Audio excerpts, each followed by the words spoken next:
সেনাপ্রধান আওয়ামী লীগকে রিফাইন করার জন্য বিএনপিকেও ডাকলেন না, জামাত ইসলামকেও ডাকলেন না, অন্য কোনো রাজনৈতিক দলকেও ডাকলেন না, এমনকি নাগরিক পার্টিকেও ডাকলেন না। ডাকলেন শুধু হাসনাত আর সার্জিসকে।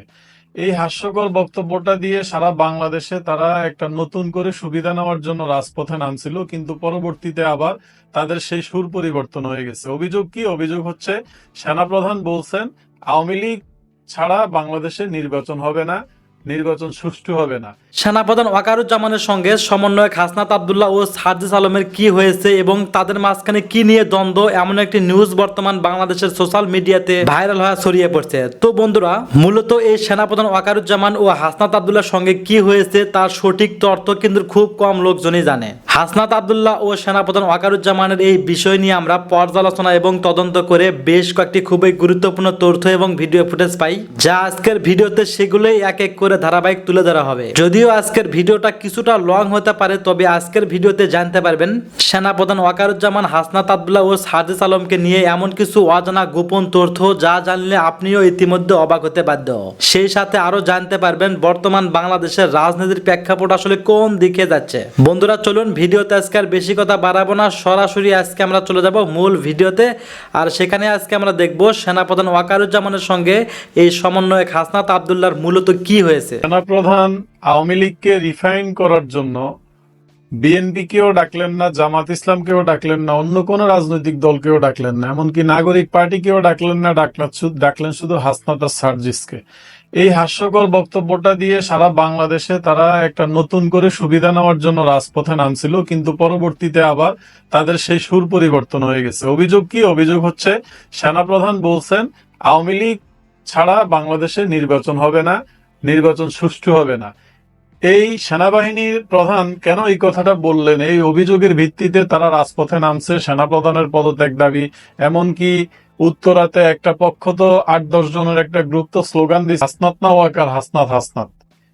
এই একটা জগাখিচুড়ি অবস্থায় যখন সেনাবাহিনী কঠোর হইতে শুরু করলো, সেনাবাহিনী যখন রাস্তায় নামলো এবং বিভিন্ন জায়গায় তল্লাশি শুরু করলো, সেনাবাহিনীর উপস্থিতি যখন তারা দেখলো যে সক্রিয়ভাবে রাজপথে দেখা যাচ্ছে, তখন আবার তারা বল পাল্টে ফেললো। তাদের যে একবার বলে ফেলছে ফেসবুকে আইসা যে তাদেরকে সেনাপ্রধান তাদেরকে ডেকে নিছিল কচু খেতে, নিয়ে তাদেরকে আওয়ামী লীগ ছাড়া নির্বাচন হবে না, আওয়ামী লীগ ফিরে আসবে এবং কি কি ফরম্যাটে আগামী নির্বাচন হবে এগুলো নিয়ে তাদেরকে নির্দেশনা দিছে। এই বক্তব্য দিয়ে সে ফেসবুকে স্ট্যাটাস দিছে। পরবর্তীতে আবার তারই আরেকজন সহপাঠী সার্জিস আলম, সে আবার গতকালকে ফেসবুক স্ট্যাটাস দিয়ে বলছে যে সেও এখানে উপস্থিত ছিল এবং তারা নিজের ইচ্ছায় সেনাপ্রধানের সাথে দেখা করতে চাইছে। বেশ কিছুদিন থেকে তারা সেনাপ্রধানের সাথে দেখা করার জন্য চেষ্টা করতেছিল। পরবর্তীতে যখন তারা এই সুযোগটা পাইলো, তখন তারা সেনাপ্রধানের সাথে দেখা করে তাদের চাওয়া ছিল কি, আগামী নির্বাচনে যেন নাগরিক পার্টিকে বিশেষ সুবিধা দেওয়া হয়। যদি এই বিশেষ সুবিধা দেওয়া হয় তাহলে সেনাবাহিনী বা সেনাপ্রধানের বিরুদ্ধে তাদের কোনো অভিযোগ থাকবে না। কিন্তু সেনাপ্রধান যে এত বড় একটা বাহিনীর প্রধান, যে তার সামনে গিয়ে এই যে দুঃসাহসিকতা দেখাইয়া তারা এই কথাগুলো বলে আসছে, সেনাপ্রধান যে তখনই তাদের বিরুদ্ধে কোনো স্টেপ নেয় নাই, এটাই তো তাদের সৌভাগ্য। সেনাপ্রধান শুধু বলছে যে বাংলাদেশে 35 থেকে 45% ভোটের অংশীদার হচ্ছে আওয়ামী লীগ। আওয়ামী লীগের এই ভোটারগুলোর কি হবে? যদি আওয়ামী লীগ নির্বাচনে না থাকে তাহলে সেই নির্বাচন আন্তর্জাতিকভাবে গ্রহণযোগ্য হবে না এবং আওয়ামী লীগ ছাড়া বাংলাদেশে কোনো নির্বাচনও হবে না। এইটা সেনাপ্রধান তাদেরকে বলার পরে তারা সেইখান থেকে কিন্তু চলে আসছে আরো 10 দিন আগে। 10 দিন পরে কি হইলো, তাদের যে রুহানি পীর, যে পিনাকি আর ইলিয়াস, এই দুইজন যখন তাদেরকে বলল যে তাদের সাথে যখন সলা পরামর্শ করলো, পিনাকি তো অনেক আগে থেকে সেনাপ্রধানের পদত্যাগের জন্য বিভিন্নভাবে চেষ্টা করে যাচ্ছিল। যখন সে কোনোভাবে সফল হচ্ছিল না, তখন সে এই ট্র্যাপটা কাজে লাগাইতে চাইছিল হাসনাতকে দিয়ে, যে হাসনাত ফেসবুক স্ট্যাটাস দিয়ে বলবে সেনাপ্রধান তাদেরকে জোর জবরদস্তি করে এটা বলছে যে আওয়ামী লীগ ফিরে আসবে এবং আওয়ামী লীগকে নির্বাচন অংশগ্রহণ করতে দিতে হবে, আওয়ামী লীগকে রাজনীতি করতে দিতে হবে।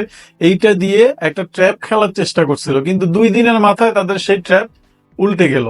তাদের দলের নেতারাই, তাদের দলের অন্যান্য যারা দায়িত্বশীল, তারাই আবার দেখলাম যে এদের বিরুদ্ধে বলা শুরু করছে। এবং সেনাবাহিনীর পক্ষ থেকে যখন একটা বক্তব্য দেওয়া হইলো, সেনাপ্রধানের সাথে কিভাবে তার দেখা হইলো, কিভাবে সেনাপ্রধানের সাথে কি বক্তব্য, কি নিয়ে আলোচনা হইলো, এই প্রসঙ্গগুলো যখন সেনাবাহিনী থেকে নেত্রা নিউজকে পরিষ্কার করা হইলো, তখন তাদের পুরা বোল পাল্টে গেল। এত বড় একটা বাহিনীর বিরুদ্ধে যাদের সহযোগিতা ছাড়া, যাদের সহানুভূতি ছাড়া 5 তারিখে এরা রাস্তায় টিকতে পারতো না, এরা আইসা এই কয়েকদিনের মাথায় এরা এখন সেনাবাহিনীর বিরুদ্ধে পুরো একটা রাষ্ট্রের এত বড় একটা শৃঙ্খলার দায়িত্বে যে বাহিনী থাকে সে বাহিনীর বিরুদ্ধে তারা দাঁড়াইছে। তার রাজপথে তারা আন্দোলন করছে কয়জন লোক নিয়ে। আগে তারা মধুতে আয় রাজুতে আয় ডাকলে কিন্তু অসংখ্য লোকজনের সমাগম দেখা যেত। এখন তারা অলরেডি তারা পার্টি লঞ্চ করছে, তাদের একটা রাজনৈতিক দল আছে, এরপরেও তাদের ডাকে রাজুতের লোকজনের সংখ্যা এত কম ছিল যে সাংবাদিকের সংখ্যা এর চেয়ে বেশি ছিল। কমিউনিস্ট পার্টির যে দলগুলো, ছোট ছোট দলগুলো, তারা যখন মিছিল করে তাদের দলে তাদের মিছিলে এর চেয়ে অনেক বেশি লোক সমাগম হয়। এই যখন দেখলো যে লোকজনের সাড়া পাচ্ছে না, তখন তারা আস্তে আস্তে বল পাল্টাতে শুরু করলো। হাসনা তো আবার দেখলাম যে স্টেটমেন্ট দিল যে সেনাবাহিনীর সাথে তাদের কোনো দ্বন্দ্ব নাই, সেনাবাহিনীর কোনো ব্যক্তি বিশেষের উপর তাদের কোনো ক্ষোভ নাই। তো এই কথাগুলো সে কেন ফেসবুকে বললো না? সে ফেসবুকে এসে কেন সেনাবাহিনী সেনাপ্রধানের বিরুদ্ধে বক্তব্য দিল? এখন আওয়ামী লীগ ছাড়া বাংলাদেশে নির্বাচন হবে না, এটা তো শুধুমাত্র সেনাপ্রধানের বক্তব্য না, এইটা পুরো পৃথিবীর বক্তব্য, এইটা আন্তর্জাতিক মহলের বক্তব্য। এত বড় একটা রাজনৈতিক দল, এই দল ছাড়া কিভাবে এরা চিন্তা করে যে বাংলাদেশে একটা নির্বাচন অনুষ্ঠিত হবে আর সেই নির্বাচন আন্তর্জাতিকভাবে স্বীকৃতি পাবে? এরা কিভাবে এটা চিন্তা করে? এরা যখন হাসিনাকে স্বৈরাচার বলে, যখন বলে যে শেখ হাসিনা স্বৈরাচার ছিল, তখন শেখ হাসিনার এই আচরণগুলোকে নিয়েই তো এরা শেখ হাসিনাকে স্বৈরাচার টেক দেয়। তা আজকে যখন তারাও সেম আচরণ করতেছে, তাদেরকে তাহলে কেন কোন বিবেচনায় স্বৈরাচার বলা হবে না? এটাও তো একটা বড় প্রশ্ন। সেনাপ্রধান যে ধৈর্যের পরিচয় দিচ্ছে, সেনাবাহিনী যে এত কিছুর পরেও এই ট্যাবলেট, এই ক্যাপসুল গুলোকে যে এত সুযোগ সুবিধা দিয়ে যাচ্ছে, এটাই তো এদের 12 জনমের ভাগ্য। সেনাপ্রধান বা সেনাবাহিনী তারা যদি রাজনৈতিক কোনো ইস্যুতে কথা বলতে চায়, সেনাপ্রধান কথা বলবেন প্রধান উপদেষ্টার সাথে। এরা যেহেতু প্রধান উপদেষ্টাকে গুরু মানছে, যেহেতু প্রধান উপদেষ্টা এদের নির্বাচিত, এদের সিলেক্টেড, সুতরাং সেনাপ্রধান বসবে প্রধান উপদেষ্টার সাথে, প্রধান উপদেষ্টা এদের সাথে কথা বলতে পারে। কিন্তু এরা সবকিছু ভায়োলেট করে, কারোর সাথে কোনো রকম যোগাযোগ না করে, এমনকি এদের যে নাগরিক পার্টি, সে নাগরিক পার্টির যে আহ্বায়ক সে নিজেও জানে না যে এরা সেনাকুঞ্জে গেছে বা সেনাপ্রধানের সাথে দেখা করতে চাইছে। দীর্ঘদিন থেকে হাসনাত সার্জিস এরা দুইজন আরেকটা রাজনৈতিক দল লঞ্চ করার জন্য চেষ্টা করতেছে, এই গোপন তথ্য আমাদের কাছে আছে। এরা চাচ্ছে যে সেনাবাহিনীর যদি সহযোগিতা এরা পায়, তাইলে এরাও নিজেরা একটা দল করবে এবং এরা নাগরিক পার্টি ছেড়ে দিবে। এই দুইজন আবার খুবই ভাতৃপ্রতিম, এদের দুইজনের আবার খুব ভালো সম্পর্ক। এরা দুইজন একতাবদ্ধ হয়ে এরা চাচ্ছে যে এরাও একটা রাজনৈতিক দল করবে এবং সেই দল নিয়ে তারা নির্বাচনে অংশগ্রহণ করবে। এই প্রাসঙ্গিক বিষয়গুলো নিয়েই তারা মূলত দীর্ঘদিন থেকে সেনাপ্রধানের সাথে দেখা করতে চাচ্ছিল। কিন্তু ভেতরের খবর হচ্ছে যখন এরা সেনাপ্রধানের সাথে দেখা করতে গেছে, সেনাপ্রধান কিন্তু এদের বিরুদ্ধে যে অনেকগুলো অভিযোগ উঠছে, অনেকগুলো কেলেঙ্কারের অভিযোগ উঠছে, যে নানা জায়গায় দুর্নীতি, নানা জায়গায় তদবির বাণিজ্য, নিয়োগ বাণিজ্য, এই প্রসঙ্গগুলো যখন সেনাবাহিনী তাদেরকে স্ট্রিক্টলি জানাইলো, ওদেরকে বলল যে এই নিউজগুলোর কারণে কিন্তু দেশের পরিস্থিতি আরো খারাপ হচ্ছে, তখন তারা চিন্তা করলো এখন সেনাবাহিনী যদি নিজেরাই আগে থেকে কোনো বিবৃতি দিয়ে দেয় তাহলে তো তারা বিপদে পড়ে যাবে। তারা চাইছিল যেই কাজটা তারা ফেসবুকে লিখতে পারবে, যে কথাটা তারা ফেসবুকে বলতে পারবে, এটা তো সেনাবাহিনী বলতে পারবে না, এটা সেনাপ্রধান বলতে পারবে না। এই সুযোগটাকে এরা কাজে লাগাইছে। এই সুযোগটাকে কাজে লাগিয়ে সেনাবাহিনীর বিরুদ্ধে বিষোদ্গার করে সেনাবাহিনীকে খেপিয়ে তোলার চেষ্টা করছিল। যখন দেখলো যে তাদের ক্ষমতায় হাতছাড়া হয়ে যাচ্ছে, তখন আবার সবাই মিলে তাল গোল পাকিয়ে আবার সেই তাদের পীর বাবার সাথে সলা পরামর্শ করে পীর বাবাও থামলো, তারাও থামলো। এখন আর সেনাবাহিনীর বিরুদ্ধে তাদের কোনো বক্তব্য নাই, বরং তাদের সুর নরম হয়ে গেছে। সেনাবাহিনীর বিরুদ্ধে যুদ্ধ ঘোষণা করে এরকম দুইটা ছেলে, মানে যাদেরকে গণাই ধরা না কেউ, এরা এখন নিজেদেরকে যে কি মনে করতেছে, কোন লেভেলের নেতা মনে করতেছে, এরা তো জাতীয় পর্যায়ের নেতা দাবি করতেছে নিজেদেরকে। এরা সেনাবাহিনী বলেন, পুলিশ বলেন, প্রধান উপদেষ্টা বলেন, কাউকে ন্যূনতম সম্মানটুকু দিয়ে এরা কথা বলতে জানে না। এদের পারিবারিক শিক্ষার এত বেশি অভাব, এদের মধ্যে সবসময় হচ্ছে জঙ্গি মনোভাব। এরা কোথায় কাকে কোপাবে, কাকে মারবে, কাকে গুতাবে, এই চিন্তা ভাবনা নিয়ে এরা এতটাই ব্যস্ত যে শিষ্টাচার বলে যে একটা বিষয় রাজনীতিতে আছে, এটাই এরা ভুলে গেছে। এরা এই দুইটা ছেলে, হাসনাত সার্জিস, এই দুইটাই কিন্তু আওয়ামী লীগের সুবিধাভোগী, এই দুইটাই কিন্তু ছাত্রলীগের সুবিধাভোগী। এরকম অসংখ্য নথিপত্র আমাদের কাছে আছে। আজকে এরা আইসা এখন কতভাবে আওয়ামী লীগকে পচাইতে পারবে, কতভাবে আওয়ামী লীগকে পচানো যায়, এই চেষ্টা নিয়ে এরা ব্যস্ত। কিন্তু এরা আওয়ামী লীগের সংখ্যাগরিষ্ঠতা, আওয়ামী লীগের রাজনৈতিক দল হিসেবে আওয়ামী লীগের যে ভার, এই ভার সম্পর্কেই তো এদের কোনো ধারণা নেই। ক্ষমতার আওয়ামী লীগ আর ক্ষমতার বাইরের আওয়ামী লীগ যে এক না, এটা সকল রাজনৈতিক দল টের পাইলেও এই শুধুমাত্র এই ট্যাবলেট ক্যাপসুল গুলো টের পাচ্ছে না। এরা মনে করতেছে যে এই পিছনে যে কয়টা টোকাই মোকাই ঘুরতেছে, এরা মনে করতেছে এটাই মনে হয় এদের শক্তি, এই শক্তি দিয়ে এরা দুনিয়ায় জয় করে ফেলবে। বাস্তবতা এরা বুঝতে রাজি না। এরা কারো প্রতি ন্যূনতম আনুগত্য, কাউকে ন্যূনতম সম্মানটুকু দিতে জানে না। আওয়ামী লীগ এত বড় একটা রাজনৈতিক দল, ৭৪ বছর যে রাজনৈতিক দলের বয়স, এই রাজনৈতিক দলকে চাইলেই কি কেউ ব্যান করে দিতে পারে? এটা কি মুখের মোয়া? এটা কি মামা বাড়ির আবদার যে চাইলেও আর হয়ে গেল? এত সহজ বিষয়টা? যারা দায়িত্বশীল, যারা রাজনীতি বুঝে, যারা ম্যাচিউর, তারা তো কখনো এগুলো চিন্তাও করে না। রাজনৈতিক বক্তব্য আর বাস্তবতা তো এক জিনিস না। বিএনপি রাজনৈতিক বক্তব্যের খাতিরে হয়তো আওয়ামী লীগকে ফ্যাসিস্ট বলে, আওয়ামী লীগের রিটার্ন তারা চায় না, এটা তারা বলতেই পারে, কারণ দীর্ঘদিন তারা ক্ষমতার বাইরে। এটা রাজনৈতিক বক্তব্য, কিন্তু বাস্তবিক অর্থে একটা সুষ্ঠু নির্বাচনের জন্য এত বড় একটা রাজনৈতিক দল ছাড়া যদি সে নির্বাচন হয়ে যায়, আন্তর্জাতিকভাবে সেই নির্বাচন কোনোভাবেই গ্রহণযোগ্য হবে না। এবং এই নির্বাচনগুলোও সে আওয়ামী লীগের যে পাতানো নির্বাচনগুলো বলা হয় যে শেখ হাসিনা আমলে যে নির্বাচনগুলো হয়েছে, সেই নির্বাচনগুলোতে শুধুমাত্র বিএনপি যদি অংশগ্রহণ করতো, তাহলে কিন্তু সেই নির্বাচনগুলো বিতর্কিত হইতো না। অতএব এখন যদি কোনো নির্বাচন হয়, সেই নির্বাচনে সকল রাজনৈতিক দল অংশগ্রহণ করলেও শুধুমাত্র যদি আওয়ামী লীগ অংশগ্রহণ না করে, এই নির্বাচন কোনোভাবেই গ্রহণযোগ্য হবে না। এই বিষয়টাই সেনাপ্রধান তাদেরকে পরিষ্কারভাবে বলছে যে আওয়ামী লীগ একটা রাজনৈতিক দল, আওয়ামী লীগ কিন্তু নিষিদ্ধ দল না। যদি আওয়ামী লীগকে নিষিদ্ধ করতে হয়, তাহলে সকল রাজনৈতিক দল মিলে সেটা তাদের রাজনৈতিক সিদ্ধান্ত। কিন্তু আওয়ামী লীগ যেহেতু এখন একটা সাংগঠনিক বৈধ দল, বৈধ রাজনৈতিক দল, একটা নিবন্ধিত রাজনৈতিক দল, অতএব এই নিবন্ধিত রাজনৈতিক দল ছাড়া বাংলাদেশে কোনো নির্বাচন হবে না। এটা পরিষ্কারভাবে সেনাপ্রধান তাদেরকে জানাইয়া দিছিল। এই ক্ষোভের আগুনে জ্বলে পুড়ে তারা ক্যান্টনমেন্ট থেকে বের হয়ে কি করবে চিন্তা ভাবনা করে কুলাইতেছিল না। পরবর্তীতে তাদের পীর বাবাদের সাথে সলা পরামর্শ করে তারা চিন্তা করলো যে এখনই সুযোগ, একটু যদি গুজব একটু যদি গরম করে দেওয়া যায়, মাঠ যদি গরম করে দেওয়া যায়, কারণ দীর্ঘদিন তো তারা টেস্ট করতে পারতেছিল না যে তারা ডাকলে লোকজন আসবে কিনা। এই জন্য এই সুযোগটাকে কাজে লাগিয়ে সেনাবাহিনীর বিরুদ্ধে দাঁড়াইয়া তারা চাইছিল নিজেদেরকে একটু জাতীয় নেতা পর্যায়ে নিয়ে যাবে, একটু জাতীয় নেতা হিসেবে নিজেদেরকে জাহির করবে। যখনই দেখলো যে চারপাশ থেকে এমন ভাবে রোলার কোস্টারের চাপ পড়তেছে, চাপের ঠেলায় তারা চিড়ে চ্যাপ্টা হয়ে যাচ্ছে, তখনই তাদের সুর বদলে গেল। এটাই বাস্তবতা, এটাই বাস্তবতা। এবং এখন মাত্র শুরু, এটা মাত্র শুরু। আওয়ামী লীগ রাজনীতিতে থাকবে, আওয়ামী লীগ রাজনীতিতে ফিরবে, আওয়ামী লীগ নির্বাচন করবে, এটা হচ্ছে একেবারে দিবালোকের মতো স্পষ্ট, এর বাইরে কোনো কথা নেই। এরা যতই লাফাবে, যতই ফালাবে, যতই চেষ্টা করবে, যে প্রধান উপদেষ্টা যিনি, তাদের সিলেক্টেড যে প্রধান উপদেষ্টা, এতদিন যিনি রিসেট বাটন চাপ দিয়ে সবকিছু মুছে ফেলার কথা বলছে, এখন তারও সুর নরম হয়ে গেছে। সেও এখন বলতেছে যে আওয়ামী লীগ নির্বাচনে, আওয়ামী লীগকে নিষিদ্ধ করার কোনো পরিকল্পনা তাদের নাই, এবং আওয়ামী লীগ নির্বাচন করবে কিনা এটা আওয়ামী লীগের দলীয় সিদ্ধান্ত। অতএব এই বাস্তবতার ক্ষেত্রে আইসা তারা দেখলো যে তাদের তো সব গেমই ফেল করে যাচ্ছে। এখন কিভাবে তারা উইন করবে? এই উইন করার জন্য তাদের টার্গেট হচ্ছে যদি সেনাপ্রধানকে কোনোভাবে সরানো যায় এখান থেকে, তাইলে তারা উইন করে ফেলবে। তাহলে নির্বাচনও হবে না এই দেশে, আওয়ামী লীগের আর কামব্যাকের কোনো সুযোগ নেই, আওয়ামী লীগও আসবে না, আওয়ামী লীগ থাকবে না। তারা যেভাবে চালাচ্ছে এভাবেই তারা এই নাগরিক পার্টি টাটি ভুজুং বাজুং যে দল টল করছে, ট্যাবলেট ক্যাপসুল সব মিলেয়া তারা সরকার গঠন করবে, এই দিবা স্বপ্নে তারা বিভোর। তারা তো এই দেশের এখন পর্যন্ত মাটি মানুষের বাস্তবতাই বুঝে না। রাজনীতির যে রয়ের প্যাচ, এই প্যাচই তো এরা এখনো বুঝে না। এরা তো শুক্র শুক্র 2 দিন হইলো মাঠে নামছে। বাংলাদেশের নোটে বঙ্গবন্ধু শেখ মুজিবুর রহমানের ছবি আছে।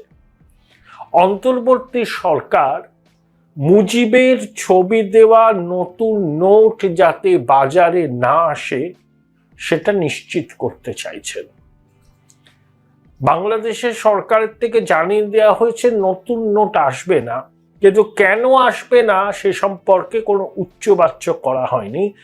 অনেকে বলছেন যে নতুন নোট যেটা নতুন নকশা তৈরি করেছে সেটা বাজারে আসেনি, সেই জন্য মুজিবের ছবি দেওয়া নোট যাতে কোনোভাবেই আর বাজারে না আসে সেটা নিশ্চিত করতে চায় ইউনূসের অন্তর্বর্তী সরকার। কতটা সংকীর্ণ মনা এবং প্রতিহিংসা পরায়ণ হলে একটা সরকার এই কাজ করতে পারে? দেখুন, বঙ্গবন্ধু শেখ মুজিবের ভূমিকা ছাড়া স্বাধীন সার্বভৌম বাংলাদেশ গঠন হতো না। জেহাদিরা, ইউনূস, তার জঙ্গি সহযোগীরা যতই এই ইতিহাস মুছে দিতে চান, এই ইতিহাসকে কখনো মোছা যাবে না। ভারতীয় উপমহাদেশে শেখ মুজিবুর রহমান একজন নায়ক। স্বাধীনতার পর বঙ্গবন্ধু কিভাবে দেশ শাসন করেছিলেন 4 বছর, তা নিয়ে প্রশ্ন থাকতে পারে, সমালোচনা তার ভূমিকা নিয়ে করা হতেই পারে।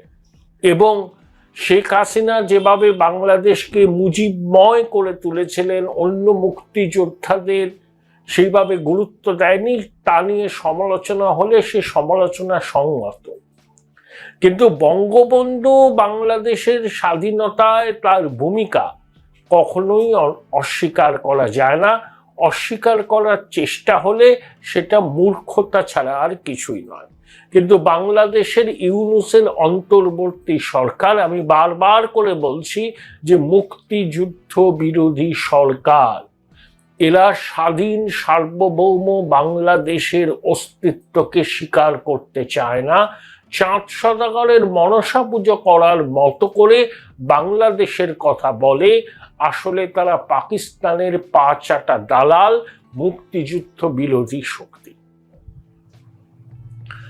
এই প্রেক্ষিতে অনেকগুলো কথা বলা প্রয়োজন। যখন আমেরিকার ইন্টেলিজেন্সের ডিরেক্টর তুলসী গাওয়ার 3 দিন ভারতে রয়েছেন, 18ই মার্চ প্রধানমন্ত্রী নরেন্দ্র মোদীর সঙ্গে তার সাক্ষাৎ হয়েছে।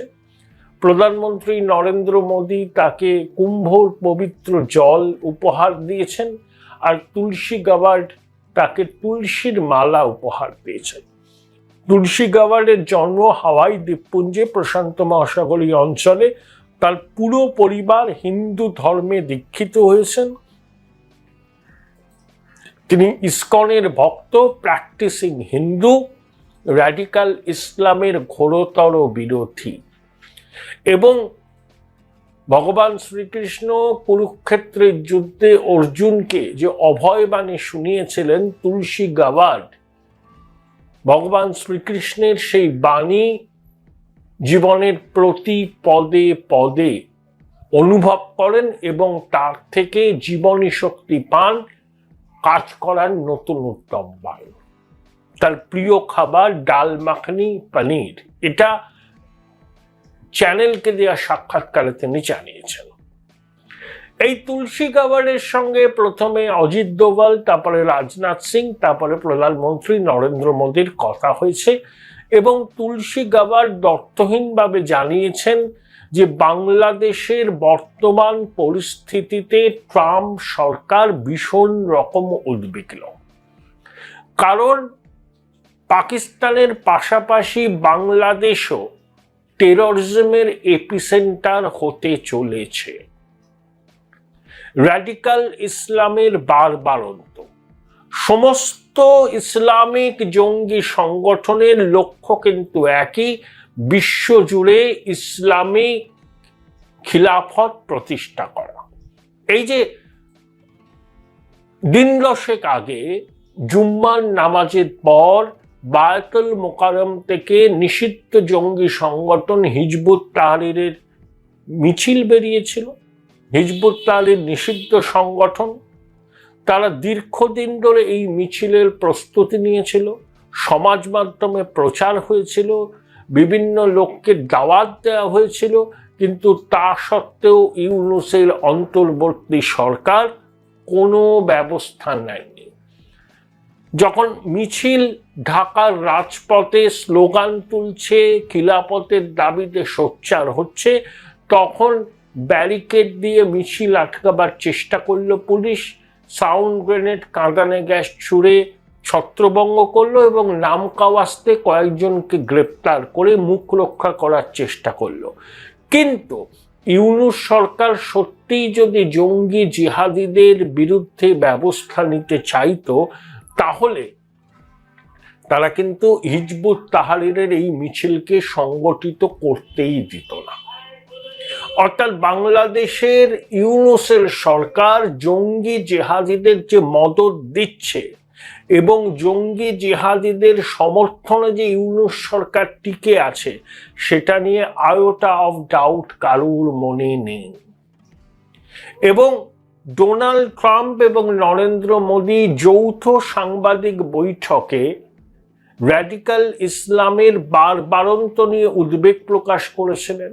র্যাডিক্যাল ইসলাম আমেরিকার জন্য বিপদ, ভারতের জন্য বিপদ, পৃথিবীর অন্যান্য দেশের জন্য বিপদ। ভারতীয় উপমহাদেশে র্যাডিক্যাল ইসলামকে নির্মূল করতে নরেন্দ্র মোদী এবং ডোনাল্ড ট্রাম্প একসঙ্গে কাজ করবেন, এই বার্তা ট্রাম্প দিয়েছিলেন এবং তুলসী গাবার্ডের বক্তব্যেই তার অনুরণন পাওয়া গিয়েছে। অর্থাৎ Bangladesh terrorism, extremism and organised ক্রাইমের এপিসেন্টারে পরিণত হচ্ছে। যেটা পাকিস্তান ছিল এতদিন, আমাদের পূর্ব প্রান্তের বাংলাদেশেও ঠিক একই ছবি আমরা দেখতে পাচ্ছি। তাই তুলসী গাবার্ডের বক্তব্যে র্যাডিক্যাল ইসলামের এই আস্ফালন নিয়ে উদ্বেগ ঝরে পড়েছে এবং তিনি জানিয়েছেন যে ট্রাম্প প্রশাসন ব্যাপারটাকে খুব গুরুত্বের সঙ্গে দেখছে। স্বভাবতই তুলসী গাবার্ডের এই বক্তব্য ইউনূসের অন্তর্বর্তী সরকারের ভালো লাগেনি। 17 মার্চ রাত 10টার পরে ইউনূসের প্রেস উইং বিবৃতি দিয়ে তুলসী গাবার্ডের বক্তব্যকে খণ্ডন করেছে। তারা বলেছে যে তুলসী গাবার্ডের বক্তব্য অনভিপ্রেত, বাংলাদেশ সম্পর্কে একটা ভুল ন্যারেটিভ উঠে এসছে, বাংলাদেশে ইসলাম সহনশীল এবং অন্তর্ভুক্তিমূলক। Join Indian Institute of Hotel Management now. Right choice, right decision. বাংলাদেশের সরকার নাকি জঙ্গি জিহাদিদের বিরুদ্ধে ব্যবস্থা নিচ্ছে। এটাই হচ্ছে শতাব্দীর সেরা যোগ। এই সরকার ক্ষমতায় আসার পর আনসারুল্লাহ বাংলার প্রধান জসিমউদ্দিন রহমানিকে মুক্তি দিয়ে দিয়েছে। অনেক জঙ্গি জেহাদি জেল ভেঙে পালিয়ে গিয়েছে। 400টা থানার অস্ত্রাগার থেকে অস্ত্র লুট হয়েছে। একটা একটা ইস্কন ধর, ধৈরা ধৈরা জবাই কর, এই স্লোগান শোনা গেছে। হিজবুত তাহরীর নিষিদ্ধ সত্ত্বেও প্রকাশ্যে সভা সমাবেশ করছে। প্রায় 100টির উপর মাজার আক্রান্ত হয়েছে, বাউল আক্রান্ত হয়েছে। 17 মার্চ মধ্যরাতে আবার একই ধরনের একটা ঘটনা ঘটেছে। তৌহিদি জনতার নামে মানুষকে হেনস্থা করা হচ্ছে, মহিলারা বাদ যাচ্ছে না, মহিলারা কিভাবে ওড়না পরবেন সেটাও ঠিক করে দিচ্ছে তৌহিদি জনতা। তসলিমা নাসরিনের নিষিদ্ধ বই নয় এমন বই কেন ঢাকার বিখ্যাত 21-এর বইমেলায় বিক্রি হচ্ছে তা নিয়ে প্রতিবাদ করছে তৌহিদি জনতা।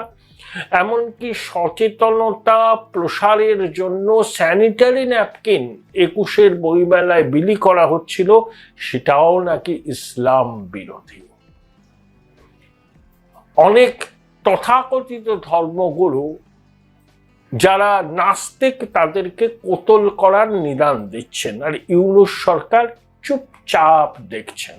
তারা বলছেন যে জঙ্গি জিহাদিদের বিরুদ্ধে নাকি তারা ব্যবস্থা নিচ্ছেন, জঙ্গি জিহাদিদের উৎসাহিত করছেন। যদি উৎসাহিত না করে থাকেন তাহলে জঙ্গিদের মুক্তি দিয়েছেন কেন? কোনো জবাব নেই।